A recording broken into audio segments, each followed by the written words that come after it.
ya kita harus menyediakan suatu penampang dengan bahan tertentu begitu ya. Yang mana dari sisi kekuatannya harus masuk ya.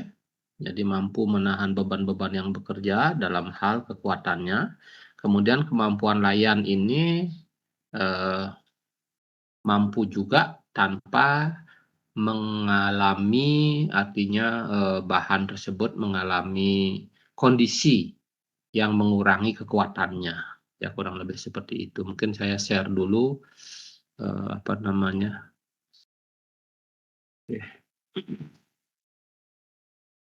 Sudah kelihatan ya?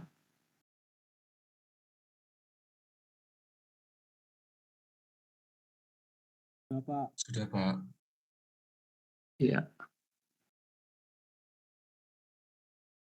Jadi batas kekuatan dan kemampuan layan.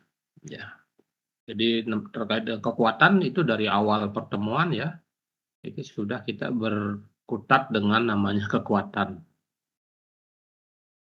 Jadi dalam desain, nah artinya di sini kan kita memilih ya untuk suatu elemen tertentu sebagai hasil daripada analisis struktur begitu ya.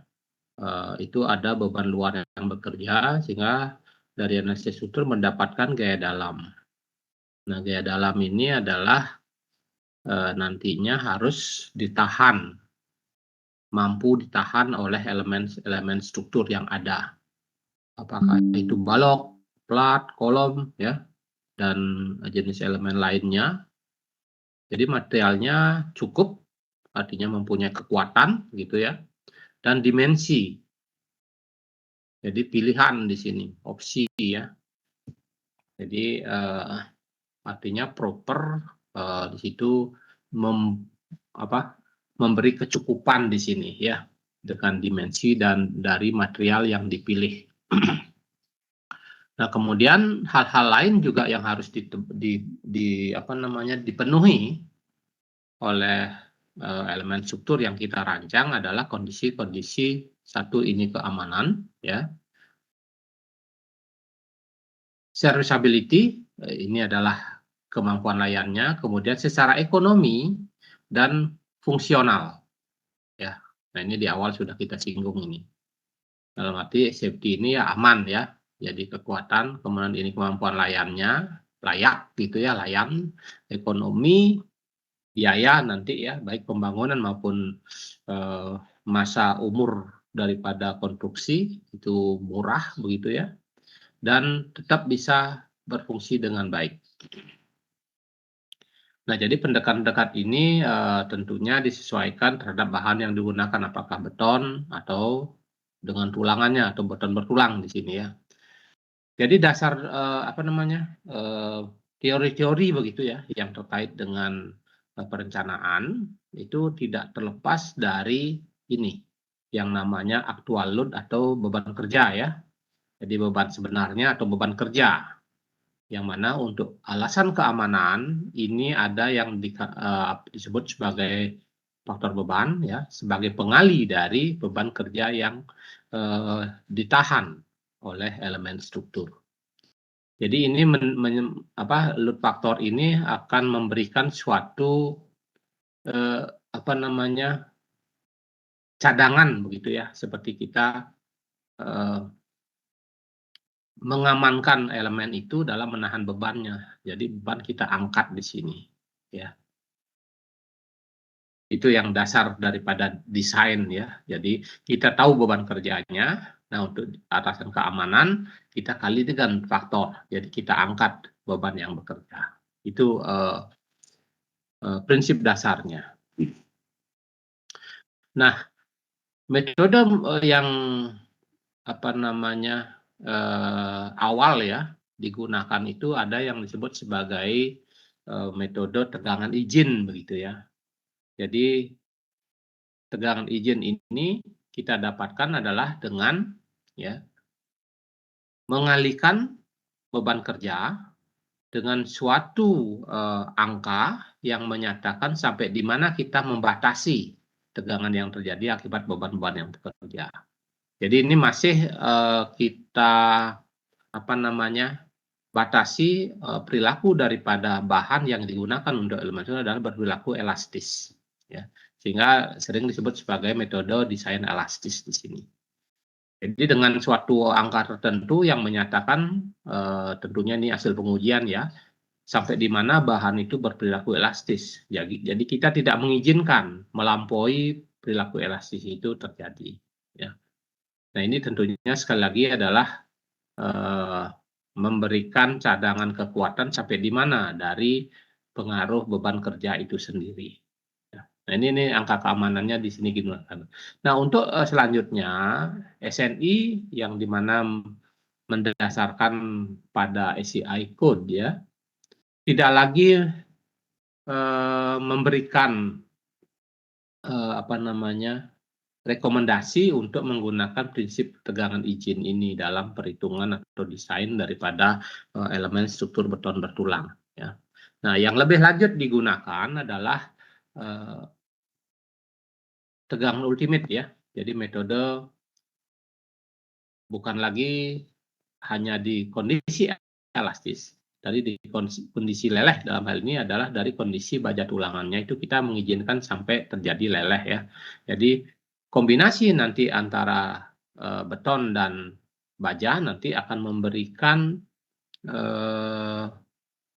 pendekatan yang mungkin lebih mendekati dengan kondisi sebenarnya, di mana satu hal kondisi tegangan yang terjadi masih dalam batas kelayanan ya, dalam arti deformasinya tetap. Nah, deformasi ini akan dilibatkan dengan nilai regangan daripada bahan-bahannya. Jadi ada kompatibilitas regangan yang ini. Jadi seperti yang diberikan pada pertemuan terkait dengan desain begitu ya, Anda masih ingat yang namanya kompatibilitas regangan. Jadi ada batasan regangan beton diambil 0,003, sedangkan regangan bajanya yaitu regangan pada saat terjadi leleh, ya. Nah itu besarnya berapa tergantung dari tegangan leleh dari baja itu sendiri. Ya, jadi pada desain batas ini ya, jadi desain kondisi batas begitu, ya. Di sini ada pembatasan apa yang dilibatkan di sini? Ini ada terkait dengan kemampuan menahan beban, ya. Tadi ada safety, stability, dan durability.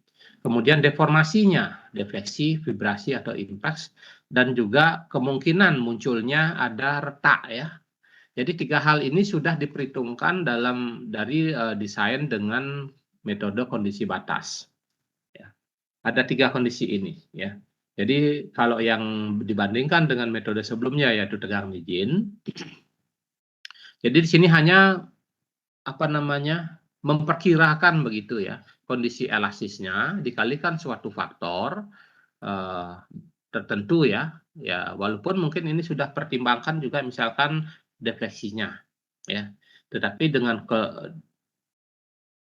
desain kondisi batas ini lebih teliti lagi ya, mungkin lebih mendekati lagi dengan kondisi yang terjadi sebenarnya. Jadi 3 hal ini sudah terakomodasi ya. Tidak hanya mungkin batasannya adalah stres, dalam hal ini adalah safety di sini ya, keamanan, tetapi hal lain adalah terkait dengan stabilitas, lendutan, crack itu sudah juga masuk dalam perhitungan ya. Nah, itu batas-batas yang yang namanya kondisi batas begitu ya. Artinya batas-batasan ini sudah dipertimbangkan. Ya. Jadi tidak akan mungkin terjadi deformasi yang berlebih ya, atau retak yang cukup lebar, atau mungkin terjadi kerusakan-kerusakan lokal ya di dalam elemen strukturnya. Ya. Nah, mungkin kalau seandainya terjadi yaitu dalam arti mungkin nilai yang didapatkan terkait dengan kemampuan misalkan ya daripada bahannya, jadi ada ketidaktepatan dalam hal properties dari bahan itu sendiri. Mungkin itu yang bisa menyebabkan ya. Nah kemudian sudah Anda ketahui ya, jadi untuk angka keamanan dari suatu sistem yang menggunakan desain kondisi batas ya. Kalau kita lihat dari formula, mungkin ini sudah Anda dapatkan ya, baik untuk lentur maupun geser, yang apa yang menjadi kekuatan nominal begitu ya, kemampuan sebenarnya dari bahan itu dikalikan dengan suatu faktor reduksi kekuatan di sini ya.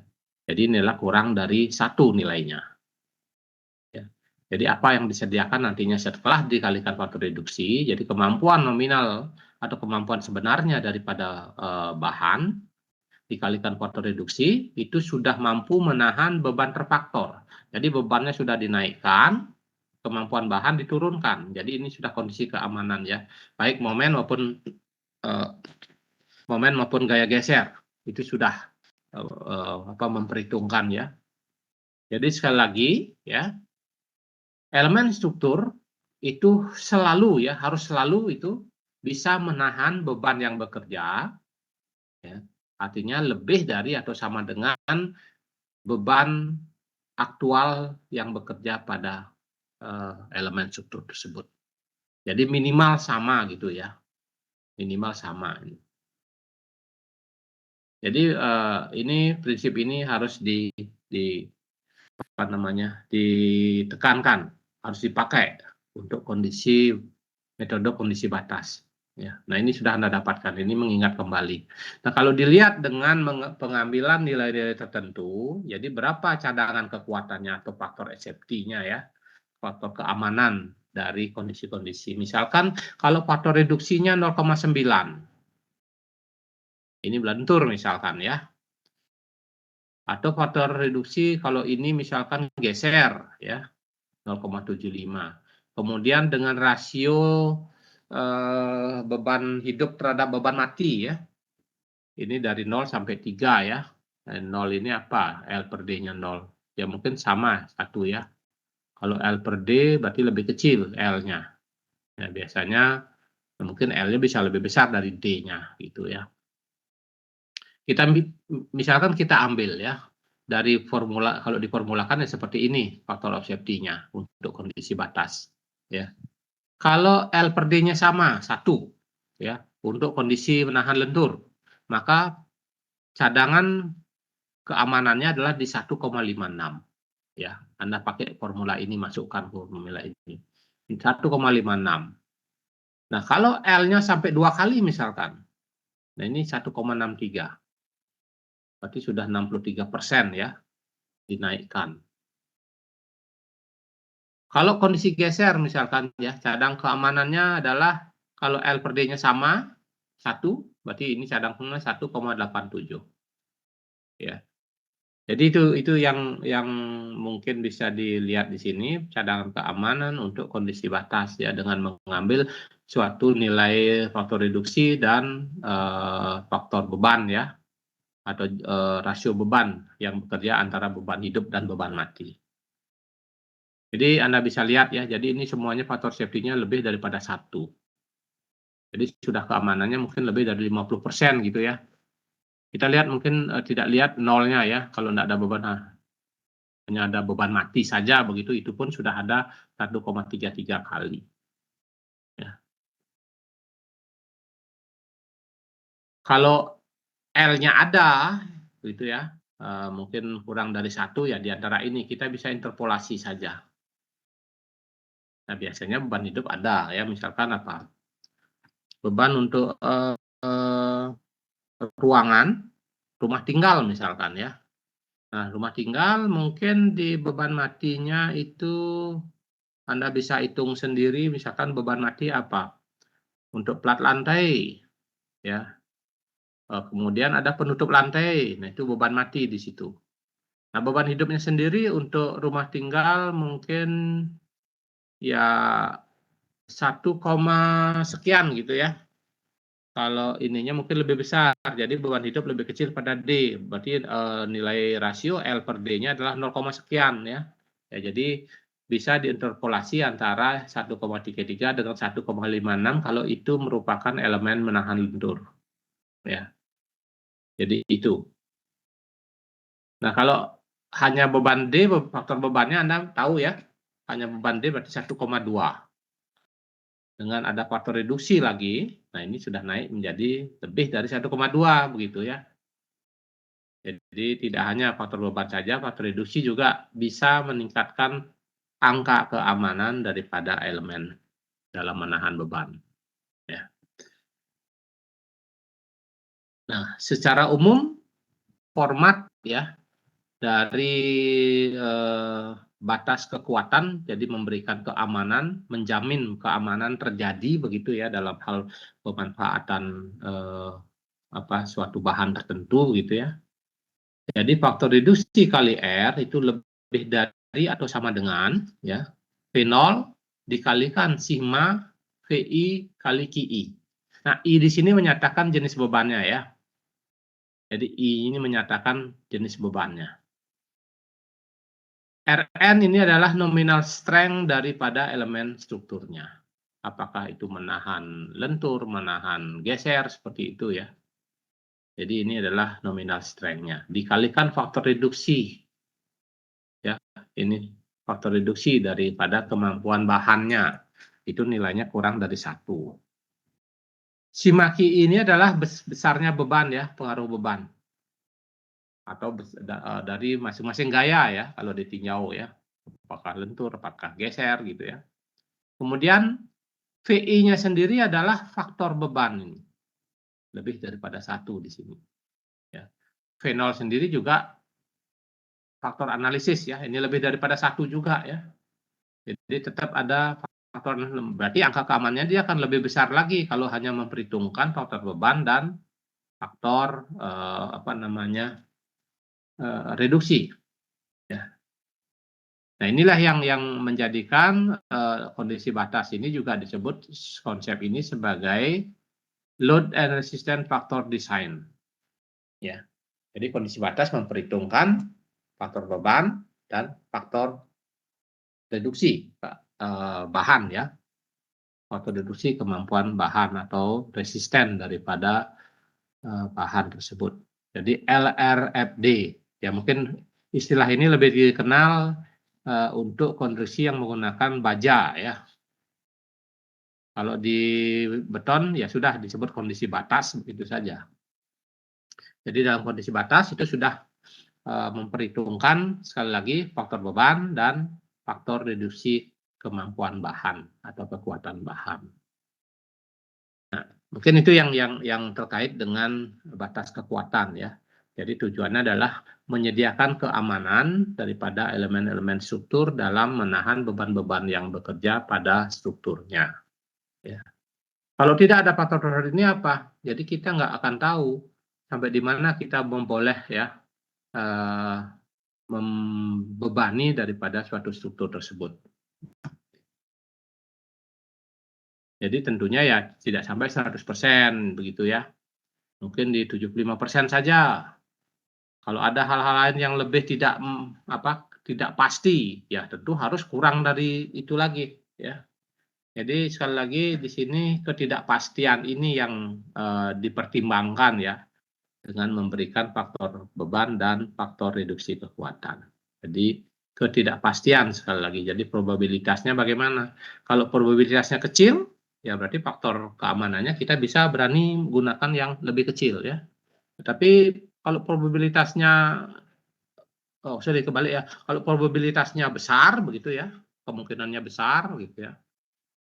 Kalau kecil yang terjadi ya kita semakin kecil juga mendekati dengan kemampuan sebenarnya tidak apa-apa, lebih ini. Oke. Nah, itu yang terkait dengan batas kekuatan, jadi menegaskan kembali ya. Dan yang kedua adalah kemampuan layan. Ya. Namanya layan itu kalau pelayanan, orang menyebut pelayanan itu bagus, baik, begitu nyaman ya. Jadi tentunya di sini bisa dikaitkan dengan kenyamanan pengguna daripada struktur itu.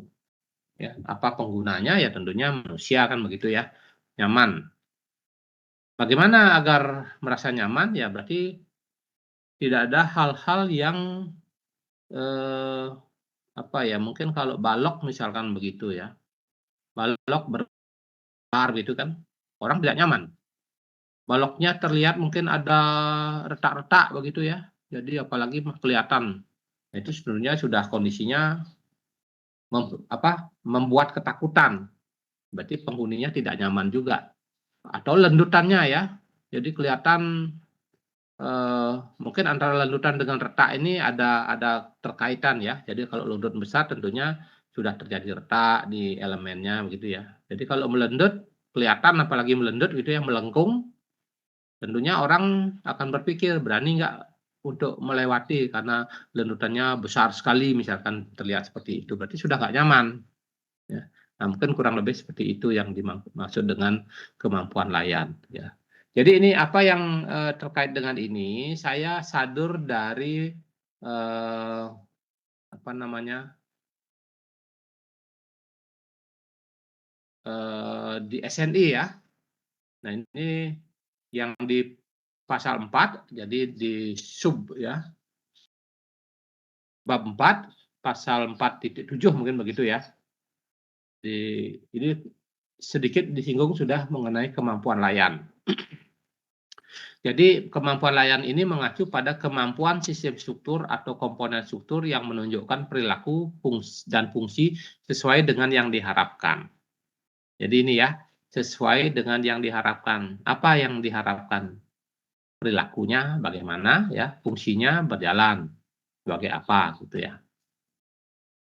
Nah, ini ketika beban bekerja tentunya. Persyaratan kemampuan layan merujuk pada permasalahan seperti lendutan, depresi, dan retak.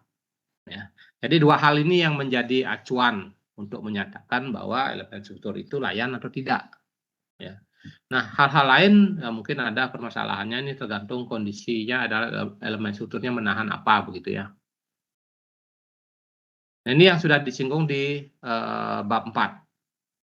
Ya. Nah, dari bab 4 ini sudah lebih spesifik dirujuk di pasal 24 daripada SNI 2847. Ya. Atau yang lebih spesifik lagi untuk kondisi tertentu ini di SNI 1727 ya. Ada juga membahas terkait dengan kemampuan layan. Ya. Oke, kita ke pasal 24 atau mungkin bab 24 atau pasal 24 ya. Ini disebut di sini pasal 24, berarti ini pasal 4 di sini. Yang pertama ya, terkait dengan ini ya. Jadi pasal ini digunakan sebagai pedoman perencanaan elemen struktur agar memenuhi persyaratan minimum kemampuan layan, termasuk ini, defleksi, distribusi tulang lentur pada plat satu arah dan balok ya, untuk mengontrol retak di sini. Berarti retak di sini ya. Defleksi, retak, kemudian ada istilah tulang susut di sini ya, atau suhu, kita sudah pernah singgung juga ya. Kemudian ada istilah tegangan izin untuk komponen struktur prategang. Nah, ini di luar daripada bahasan kita ya. Jadi karena di sini adalah bukan atau non prategang, untuk struktur beton tulang non prategang ya. Jadi selagi kemampuan layan terkait dengan defleksi, retak, dan juga ada tulang susut di sini. Ya. Nah, tulang susut ini juga tujuannya adalah ya namanya susut, kembang susut berarti akan ada retak ya.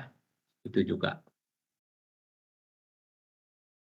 Bagaimana defleksi akibat beban gravitasi tingkat layan ya. Nah, di sini disebutkan komponen struktur lentur harus didesain agar memiliki kekakuan yang cukup. Berarti kekakuan yang cukup, berarti deformasi tidak akan berlebih gitu ya. Sehingga dapat membatasi terjadinya defleksi atau deformasi yang berpengaruh negatif pada kekuatan dan kemampuan layan suatu struktur. Itu. Ya. Jadi kekakuan yang cukup ini apa? Ya terkait dengan namanya kekakuan, yaitu bahan dan geometrinya, luasan penampang daripada bahan itu sendiri. Jadi nilai bahannya itu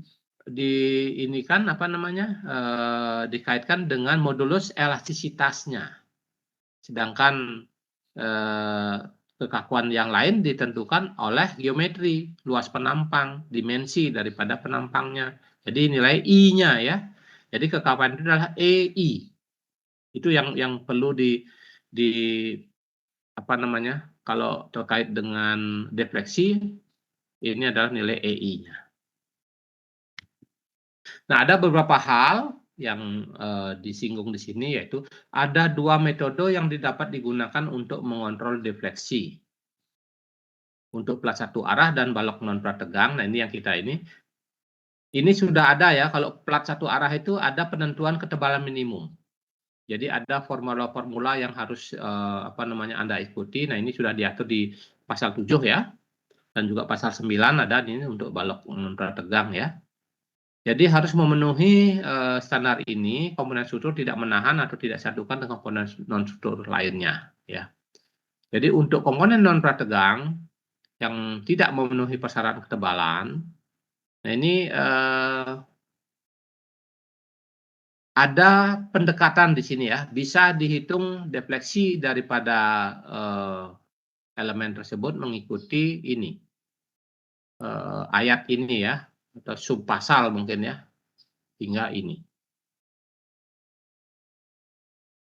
Nah ini lendutan yang dihitung menurut subpasal ya 2423 hingga 25 tidak boleh melebihi batasan dari 24.2.2. Nah, ini batasannya ya.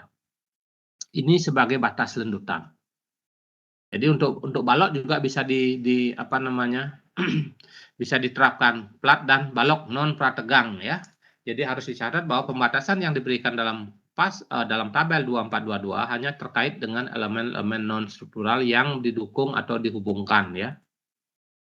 Itu. Jadi penerapan ini jadi secara spesifik mungkin untuk balok masih bisa ya. Dengan membandingkan ini L di sini adalah bentang ya. Jadi 1/180 dari bentang itu lendutan akibat L dan R ya untuk atap datar. Untuk lantai ya ini sedikit lebih besar, lebih kecil ya nilai batasannya L/360 pembaginya lebih besar ya. Berarti nilai lendutan batasnya itu lebih kecil. Untuk atap atau lantai ini ada lebih besar lagi beban D mungkin ya. Nah ini menjadi lebih kecil lagi batasannya, tidak boleh lebih ya. Tapi untuk tidak akan rusak akibat lendutan yang besar, nah ini bisa lebih besar batasannya. Ya. Jadi itu. Untuk lebih aman ya tentunya mengambil batasan yang lebih kecil. Untuk semakin layan ya ambil nilai batasan yang lebih kecil untuk kondisi-kondisi lantai atau atap ya. Ini. Jadi kondisi ini yang perlu diperhatikan juga kapan kita mengambil nilai ini atau nilai ini misalkan ya. Itu. Perhitungan lendutan seketika atau lendutan dalam waktu cepat begitu ya, bukan dalam jangka waktu panjang. Jadi dalam jangka waktu pendek. Lendutan seketika harus dihitung dengan metode atau formula untuk lendutan elastis dengan mempertimbangkan pengaruh retak dan tulangan pada kekakuan penampang. Ya mungkin yang perlu ini adalah dengan metode dan formula untuk lendutan elastis. Nah ini Anda sudah dapatkan bagaimana menghitung lendutan ya, itu di mekanika bahan ya, atau di analisis struktur ya, mata kuliah itu Anda sudah diberikan bagaimana menghitung lendutan akibat beban-beban yang bekerja ya. Jadi dalam perhitungan lendutan seketika, komponen struktur prismatis tak retak begitu ya, artinya batas elastis ini masih terjadi begitu ya dalam rentang elastis perilakunya masih ya.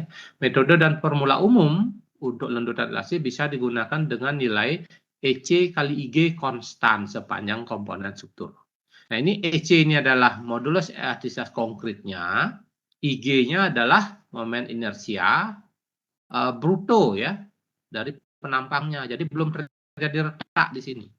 Akan tetapi bila komponen struktur diperkirakan mengalami retak pada sebuah penampang atau lebih, atau bila tinggi penampang bervariasi sepanjang bentangnya, perhitungan yang lebih teliti diperlukan. Artinya ini sudah terjadi retak, maka tentunya keefektifan penampang akan berkurang ya. Jadi momen inersia yang tadinya momen inersia bruto itu akan berkurang. Jadi ada istilahnya penampang transformasi di sini. karena adanya retak, ya ini akan berkurang, brutonya akan menjadi neto begitu ya. Nah, neto tentunya akan lebih kecil daripada yang bruto. Nah, pengaruh variasi properti penampang seperti Hons di sini ada pembesaran begitu ya, harus dipertimbangkan dalam perhitungan lendutan. Nah, ini tentunya menjadi tidak prismatis ya. Nah, ini sebenarnya pengaruhnya menguntungkan di sini. Kalau dia dari prismatis membesar misalkan begitu ya. Tapi kalau dari prismatis mengecil ya sebaliknya. Oke. Jadi ini yang menjadi perhatian ya. Kalau prismatis konstan itu kondisi tidak ada retak begitu ya. Berarti kita gunakan EC dan IG. Mungkin EC-nya kita tetap bisa gunakan, IG-nya ini kalau mulai muncul retak, IG-nya akan berkurang ya. Menjadi ini tuh. Nah, itu harus dipergunakan perhitungan yang lebih teliti. Itu maksudnya. Nah, lendutan pada sistem plat dua arah harus dihitung dengan memperhatikan bentuk dan ukuran panel plat, di kondisi perletakan dan sifat kekangan pada ujung plat. Nah, ini mungkin penentuan apa namanya Hamin ya, yang ada di plat itu kan ada perhitungan Hamin ya menurut SNI. Jadi itu sudah memperhitungkan di sini apa bentuknya, ukuran panel plat ya. Kemudian ada kondisi perletakan dan juga ini kekangan ini. Apakah ada balok-balok di tempat sisi misalkan begitu ya. Artinya apa? Ada rasio kekakuan antara kekakuan baloknya dengan kekakuan platnya ya. Jadi harus diperhitungkan di situ untuk menentukan lendutannya. Jadi kalau di SNI sudah memformulakan dalam memperhitungkan H minimal dari suatu plat ya.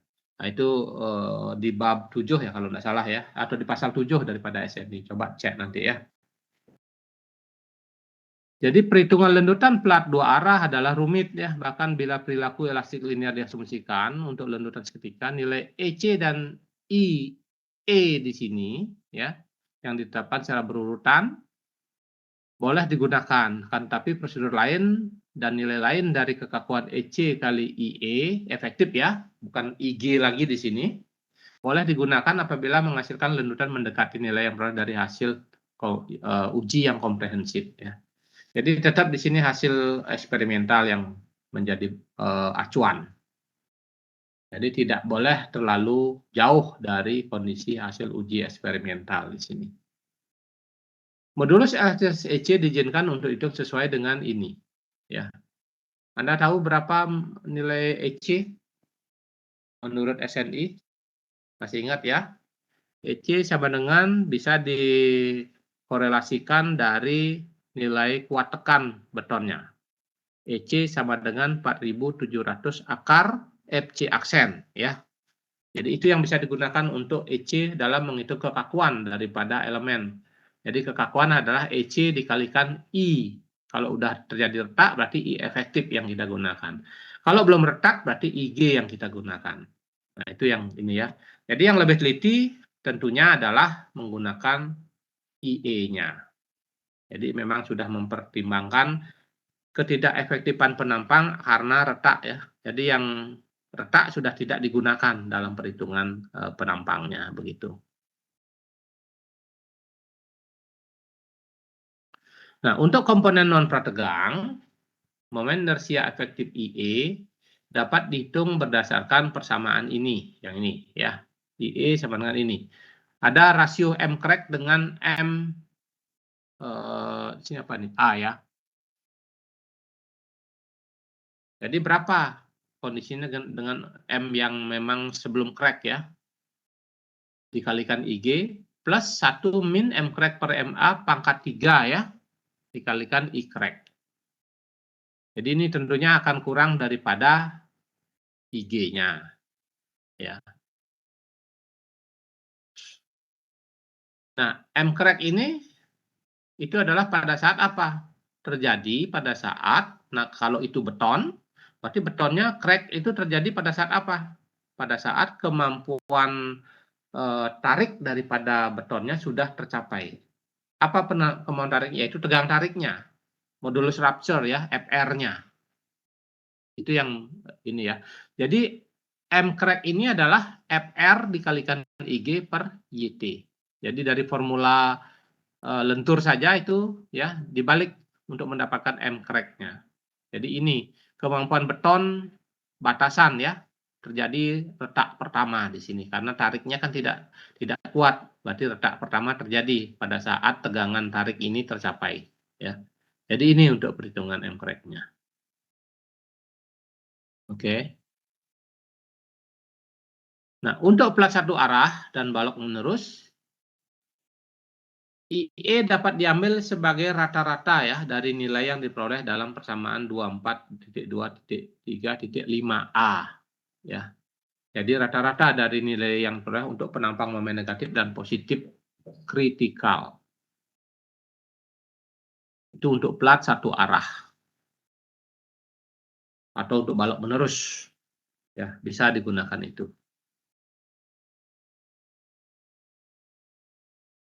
Karena ini menunjukkan momen negatif dan positif berarti bolak-balik ya. Jadi kondisi daripada adanya tulang tekan ini sebenarnya berpengaruh ya.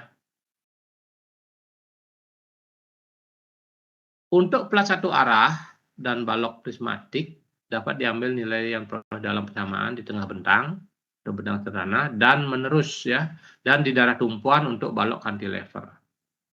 Jadi rata-rata tadi ya, kalau itu balok menerus begitu bisa di tengah bentang ya. Atau untuk cantilever bisa diambil di daerah tumpuan. Oke.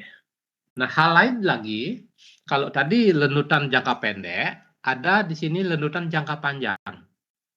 Ya, tentunya tidak serta-merta ya, beban itu tiba-tiba bekerja. Jadi beban itu sepanjang umur daripada bangunan kan berfluktuasi ya.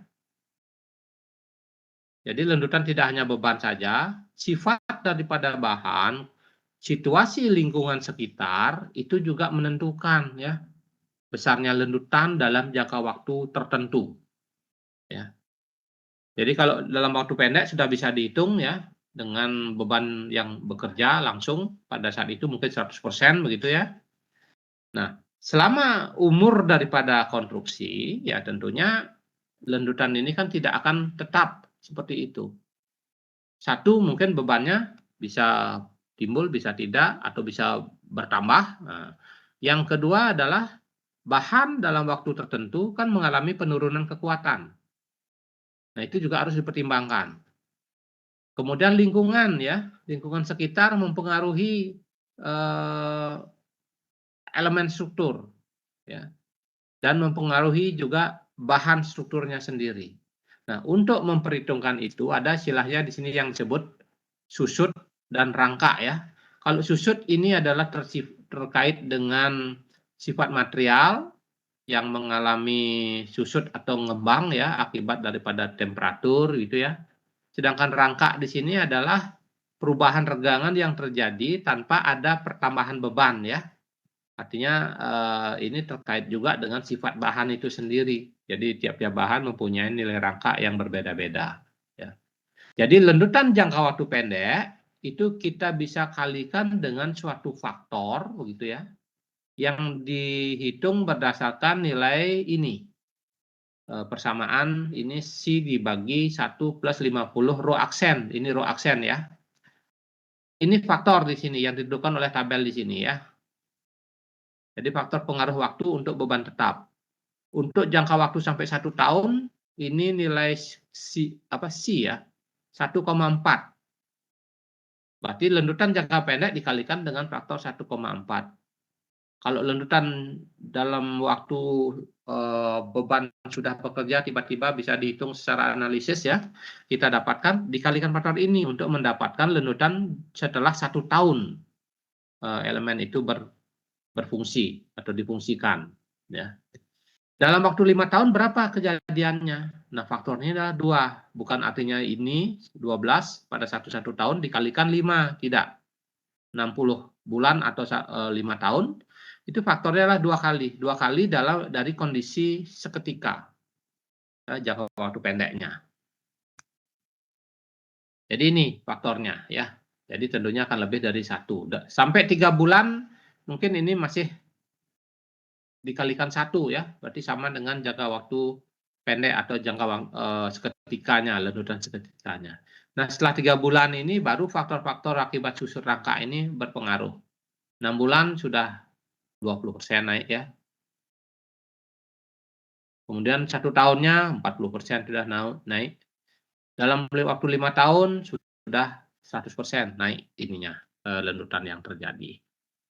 Nah, setelah ini ya tentunya ya perlu dilakukan penelitian lebih lanjut ya.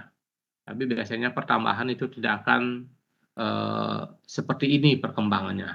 Ya, akan lebih rendah lah gitu ya. Peningkatannya akan lebih kecil. Nah, ada juga menggunakan grafik ini ya, menentukan nilai ininya. Tidak hanya tabel tadi, ya, tidak hanya tabel tadi, tapi ini. Ini sampai di 60 ya mungkin kurang dari 2 ya, kalau tadi 2 ya. Masukkan ke sini, kemudian ada faktor rasio tulang tekannya, masukkan ke sini. Sehingga faktor lambda untuk mengalihkan dengan lenutan jangka waktu pendek kita dapatkan. Begitu ya.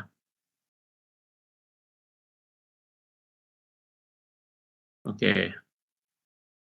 Nah, dari formula ini, jadi Anda mau menghitung dalam waktu 5 tahun begitu ya sudah, cari aja Anda punya elemen struktur, ada tulang tekannya atau tidak. Kalau tidak ada ya ini 1 di sini ya, hanya ini saja berarti. Karena apa? Kehadiran daripada tulang tekan ini akan membantu ya meminimalkan lenutan yang terjadi. Ini akan semakin kecil dengan ini membesar, ini mengecil ya. Sehingga tanpa dan dengan tulang tekan ini bisa kita bedakan. Ya. Itu ada pengaruhnya, ada mungkin di awal-awal itu ya pada saat pendahuluan pembukaan daripada kuliah SBB yang saya berikan itu ada grafik ya terkait dengan lenutan, dengan kehadiran tulang tekan. Ya, sudah ada jelaskan di situ. Jadi anunya di sini, ini row aksen ya. Nah, mengingat kembali kondisi lenutan dari balok ya. Nah, ini sudah secara mekanika Anda sudah bisa hitung ya, kalau ini beban merata, lenutan yang terjadi maksimum adalah di tengah bentang begitu ya. Ini nilai lenutan maksimumnya. Jangka waktu pendek ini ya. Kemudian untuk balok sederhana dengan beban P di tengah-tengah, maka lenutan maksimum di tengah bentang, ini nilainya. Kalau P-nya itu tidak di tengah-tengah ya, ada rasio AB di sini. Nah ini, posisi lenutan di C-nya adalah sebesar ini. Sedangkan lenutan maksimum, besarnya adalah ini, terjadi pada X sebesar ini. X-nya adalah dari tumpuan kiri. Ya. Ini lenutan maksimumnya, mungkin sedikit lebih besar pada nilai ini. Itu. Nah, kalau ada beban double begini ya, beban titik double AA gitu ya, dari tumpuan jaraknya, maka lenutan maksimum sebesar ini ya, di tengah bentang. Kalau A-nya itu L/3, ya ini tengah bentang, ya ini simetris kan ya, besarnya ini lenutan maksimumnya. Jadi angka-angka ini kan bisa Anda cari ya, di mekanika bahan Anda dapatkan itu, menghitung lenutan ya, apakah dengan metode integrasi, apakah dengan metode bidang momen sebagai beban ya, atau momen area method begitu ya, atau double integration bisa juga. Anda dapatkan itu ya untuk kondisi-kondisi statis tertentu. Kalau untuk kondisi statis tak tentu ya udah Anda bantuan dengan metode apa, misalkan apa metode matrik ya, apa subdeflection, Anda bisa gunakan juga itu menghitung bagaimana simpangan ya daripada elemen seperti itu ya, atau deformasi di suatu titik ya. Nah, itu mungkin dengan metode virtual juga bisa Anda gunakan di situ, metode energi juga bisa Anda gunakan ya. Kalau kondisinya yang lain misalkan apa di sini? Cantilever ya. Jadi lenutan jangka pendeknya nah ini ya. Kemudian kalau ini beban titik, nah ini lenutan maksimumnya. Kalau P-nya tidak di ujung ya, kalau ini P di ujung, ini tidak di ujung, maka ini. Ya kurang lebih bentuknya sama ya, dengan jarak A itu P ke titik jepitan. Jadi ini, deformasi atau lenutan maksimum terjadi di ujung yang bebas ya. Kemudian kalau kondisi, nah ini udah statis tak tentu di sini ya, jepit sama sendi. Jadi lenutan maksimumnya nilainya ini sejarak X. X-nya dari tumpuan kanan ya, X sekian. Atau jepit-jepit. Nah ini tentunya tengah-tengah kan gitu ya, karena simetri dia ya.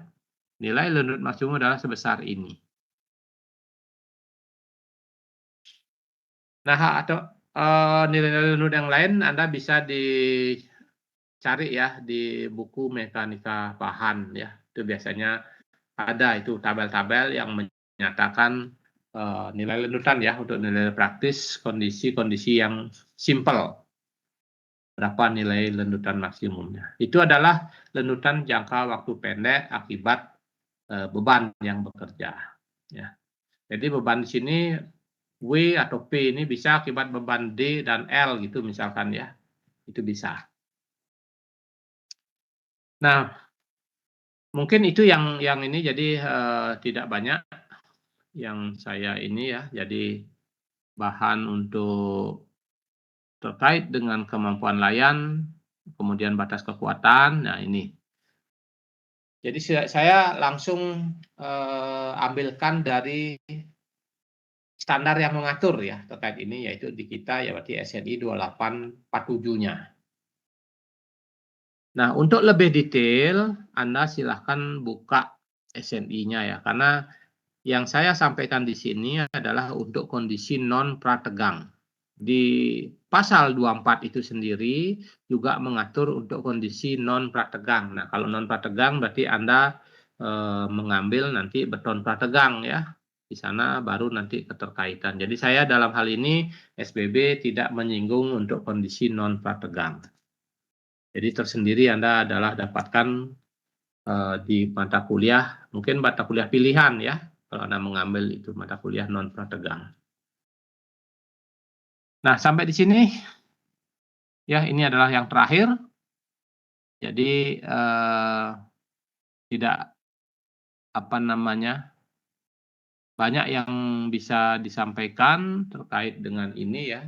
Kalau terkait retak mungkin nanti saya kirimkan bahannya, saya ambil dari satu buku ya.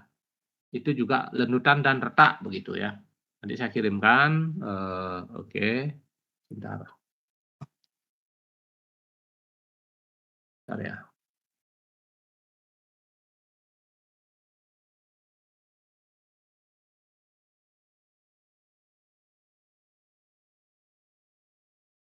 Coba, nah itu ya satu bab dari buku itu salah satu buku saya ambilkan khusus terkait dengan ini acuannya ada SCI ya kurang lebih sama lah SNI kita juga rujukannya ke SCI ya. Sudah diterima Anda WA Anda dapat ya? Sudah, Pak. Ya. Itu untuk lebih lanjut Anda bisa baca di situ ya terkait dengan lenutan dan juga kontrol crack. Jadi kontrol daripada retak yang terjadi begitu ya. Nah, kira-kira ada pertanyaan sampai di sini?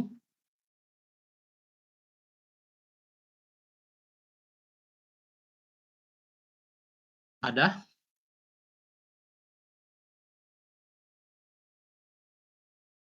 Mungkin saya cek dulu yang hadir ya.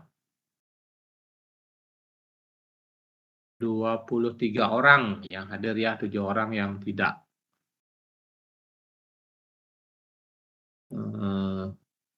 Yang tidak nih. Mungkin saya cek yang ini ya, di luar daripada yang sudah saya cek tadi. Alvina ada ya? Hadir, Pak. Hadir. Bagus Arya Palguna ada?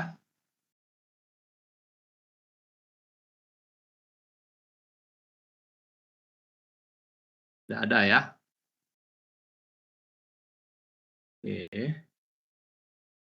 Ayu Triya Mahawardani ada?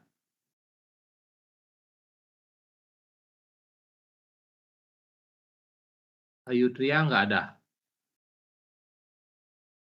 Oke. Jessica. Ada Jessica? Tri Elagia. Nggak ada. Akbar Saputra ada? Hadir, Pak. Oke. Tri Dharma Putra?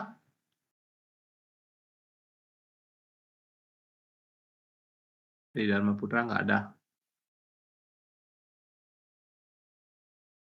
Vigo ada? Komang Vigo? Hadir, Pak. Hadir. Nikolaus?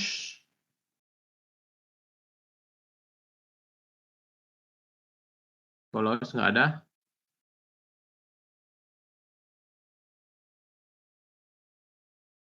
Stanley Thompson? Hadir, Pak. Hadir. Mareta? Hadir, Pak. Oke. Bagus Ramanda? Hadir, Pak. Jordi Krisna Pardita? Hadir, Pak. Chantia Askanela?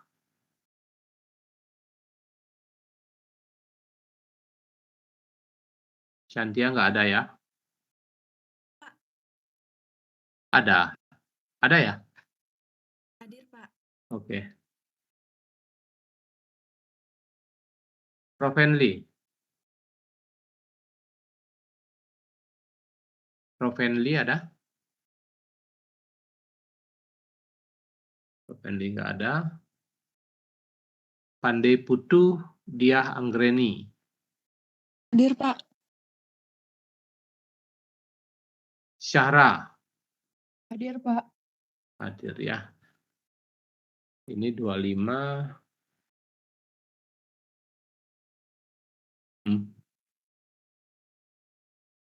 Berarti ada yang saya panggil itu hadir ini ya. Yang hadir sekarang 25. Apa ada nomor ganda ya?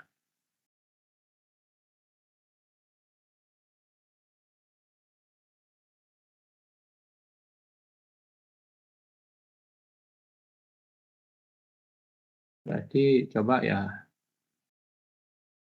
Arya Palguna nggak hadir. Ayu Triya nggak ada. Jessica nggak ada juga. Tri Dharma Putra nggak hadir. Nikolaus nggak hadir. Provenli nggak hadir. Tapi kok jadi ini ya, 25 ini. 30 peserta. 6 orang yang nggak hadir harusnya 24. Ini 25. Ada yang pakai nomor double ya?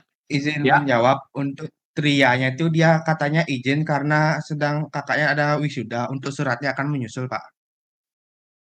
Tapi tidak ada online di sini ya? Ya, Pak, dia nggak ada, Pak. Dia izin, Pak. Mohon izin, Pak. Kalau ya sudah. Ya, oke. Siapa itu yang ngomong? Nggak jadi, Pak. Udah Niko tadi. Oke. Ya. Oh, ini Nikolaus ada nih ya. Oh, device ya. Oke. Ya, sudah.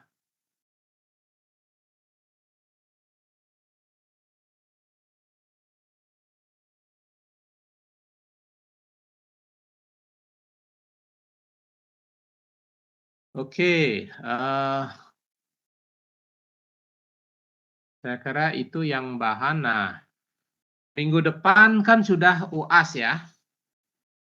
Jadi UAS bahannya adalah bahan setelah UTS.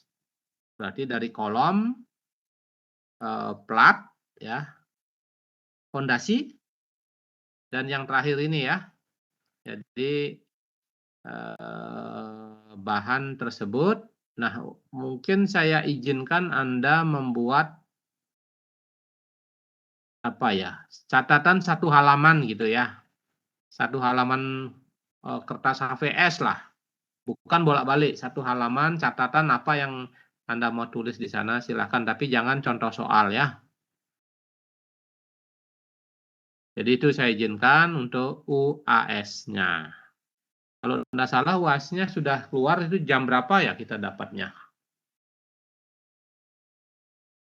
Coba nanti Anda teliti ya jam mulai UAS-nya jam berapa nanti ya. Saya belum cek ini. Kira-kira ada pertanyaan? Sampai di sini ada? Saya harapkan Anda mempersiapkan dengan baik ya, dari kolom, plat lantai, fondasi. Nah ini yang terakhir ini adalah teori saja ya. Kira-kira berapa soal ya, Pak? Nah itu yang ini ya, karena kita diberikan kan itu 2 kali 50 menit waktunya ya. Sebenarnya kurang waktu agar mencakup semua, ruang apa, pokok bahasan. Anda sudah lihat jadwalnya? Berapa menit itu? Kalau biasanya sih 2 kali 50 menit. Iya, Pak, dari jam 9 sampai 10.40, Pak. Iya kan? 100 menit itu 2 kali 50 menit. Ya berapa soalnya ya mencakup ke 4 pokok bahasan itu. Ya kurang lebih 4 soal anggaplah begitu ya. Saya coba nanti tentunya harus membuat sesuaikan dengan, waktu yang tersedia, waktu yang disediakan ya, harus segitu. Jadi jangan sampai nanti Anda enggak finish mengerjakan semuanya gitu. Ada pertanyaan lagi? Nah untuk daftar hadirnya nanti, pas UAS saja langsung diisi untuk hari ini ya. Jadi ini adalah, kuliah tambahan, karena kita ketemunya adalah libur bersama begitu ya. Gimana, ada pertanyaan? Atau yang sebelum-sebelumnya ya, boleh, tidak hanya yang untuk hari ini saja. Apalagi yang ada mau ditanyakan?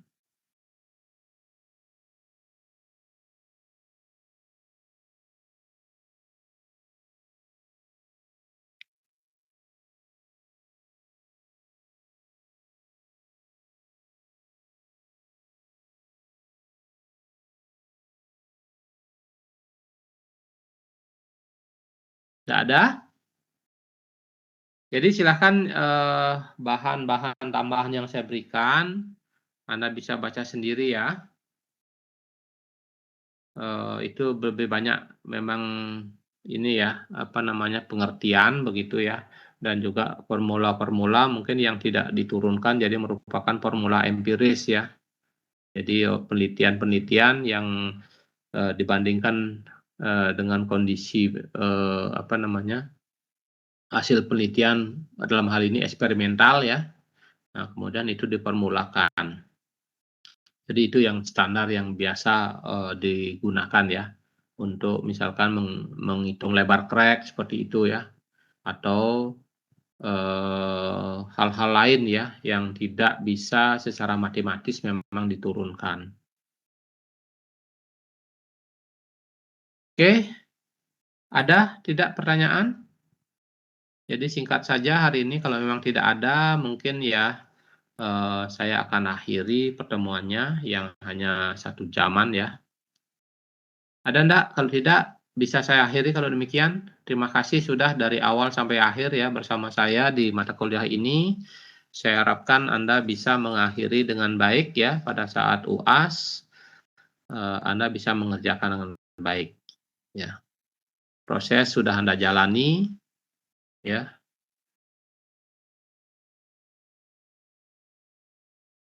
Tidak ada ya? Tidak, Pak. Baik. Kalau demikian kuliah hari ini saya akhiri. Sekali lagi terima kasih partisipasinya dari awal sampai akhir ya. Anda sudah dengan serius mengikuti. Tinggal Anda satu step lagi adalah evaluasi akhir ya. Ujian akhir semesternya. Baik, terima kasih. Sampai ketemu minggu depan. Tolong dipersiapkan dengan baik ya. Selamat pagi. Terima kasih. Pagi, Pak. Terima Terima kasih, terima Pak. kasih. Ya, Sangat Iya, terima Pak. kasih. Terima kasih, Pak. ya, selamat pagi. Saya tutup ya.